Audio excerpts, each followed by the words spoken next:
যাদের কাছে job card হাতে নিয়ে 4 ফর্ম ফিল আপ করে জমা দিতে এসেছে কাজ চাইতে, তারা তো টাকা চুরি করেনি, তাহলে কারা করলো? তাদের অ্যাকাউন্ট থেকে টাকা হচ্ছে গ্যাপ হয়েছে, অর্থাৎ টাকা তুলে নিয়েছে সুপারভাইজাররা, আর সেই সুপারভাইজাররা টাকা তুলে নিয়ে ওরা বিভিন্ন স্থানে হচ্ছে ভাগ করে পাঠিয়ে দিয়েছে। প্রশ্ন করবেন না?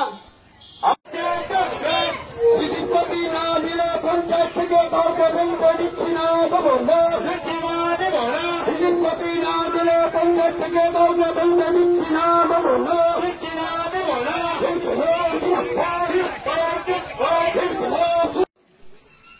আজকে বেকারের সংখ্যা দিনকে দিন যাচ্ছে, মানুষের খরচের লাগাম ছাড়া বৃদ্ধি হচ্ছে, তার সাথে বেতন শ্রমিক দিনকে দিন বেড়ে যাচ্ছে।